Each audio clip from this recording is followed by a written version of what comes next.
Assalamualaikum warahmatullahi wabarakatuh.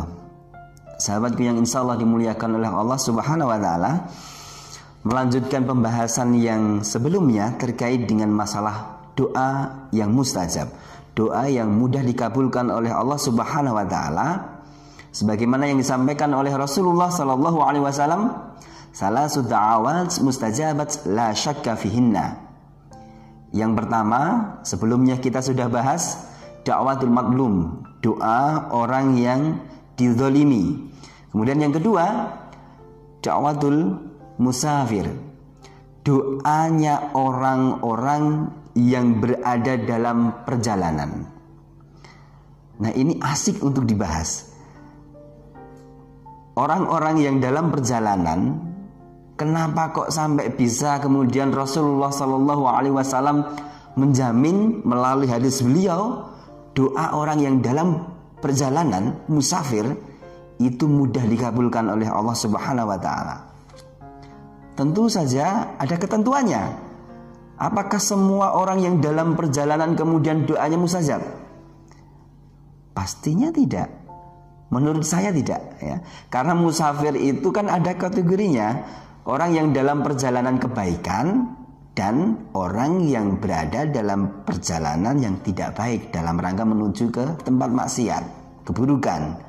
Nah, yang pasti dikabulkan oleh Allah Subhanahu wa Ta'ala adalah orang-orang yang melangkahkan kakinya berjalan sebagai musafir, orang yang dalam perjalanan jauh menuju tempat-tempat kebaikan dalam rangka kegiatan-kegiatan kebaikan. Misalnya pekerjaan dalam rangka mencari nafkah yang mengharuskan bepergian dari Surabaya ke Jakarta. Nah, perjalanan itu berat, perjalanan itu perjalanan jauh yang menguras energi, yang menguras fisik. Maka orang yang berada dalam perjalanan pekerjaan itu bisa disebut sebagai musafir, dan kemudian doanya diijabah oleh Allah Subhanahu wa Ta'ala. Nah, kita tidak pernah mendengar ini. Nah, sehingga ini penting.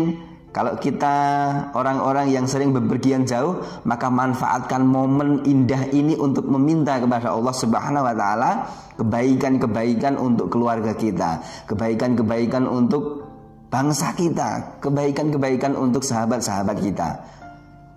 Musafir doanya mudah dikabulkan, tapi dengan syarat perjalanan kita adalah dalam rangka perjalanan yang baik, menuntut ilmu. Bisa jadi anak-anak yang kuliah dari Kalimantan, kuliahnya di Jawa, ketika berangkat perjalanannya pasti jauh, kemudian menguras energi dan fisik. Tentu saja yang demikian itu disebut musafir. Nah, itu kesempatan baik untuk bermohon kepada Allah Subhanahu wa Ta'ala untuk meminta kebaikan-kebaikan dari sisinya. Nah, kenapa musafir, orang yang dalam perjalanan, kok kemudian doanya diijabah? Disampaikan dalam hadis Rasulullah Sallallahu Alaihi Wasallam, as-safaru qit'atun minal azab. Jadi perjalanan jauh itu adalah bagian dari azab, dari kepedihan, dari rasa sakit. Karena memang demikian fitrahnya, orang yang berada dalam perjalanan jauh itu sedang merasakan kepayahan, fisiknya, energinya, pikirannya terkuras habis untuk perjalanan. Nah, orang-orang yang dalam perjalanan jauh pasti akan ingat keluarganya di rumah. Kalau ia berpergiannya sendirian, pasti khawatir akan keselamatan ketika dalam perjalanan. Energinya, fisiknya digunakan luar biasa untuk menempuh perjalanan jauh tersebut. Nah, sehingga ini menjadi fasilitas. Menurut saya ini adalah fasilitas dari Allah Subhanahu wa Ta'ala atas jerih payah kita dalam perjalanan menuju kebaikan, perjalanan jauh menuju kebaikan. Kemudian sebagai fasilitas tadi, Allah memudahkan melalui lisan Rasulullah Sallallahu Alaihi Wasallam bahwa kalau kita berdoa kepada Allah Subhanahu wa taala dalam kondisi susah ini, kondisi perjalanan jauh ini, maka insya Allah taala mudah bagi Allah untuk mengabulkan. Pastikan permohonan-permohonan kita ketika dalam safar, dalam perjalanan jauh menuju kebaikan adalah permohonan-permohonan yang baik untuk diri kita, untuk keluarga kita, untuk sahabat-sahabat kita, dan untuk bangsa kita.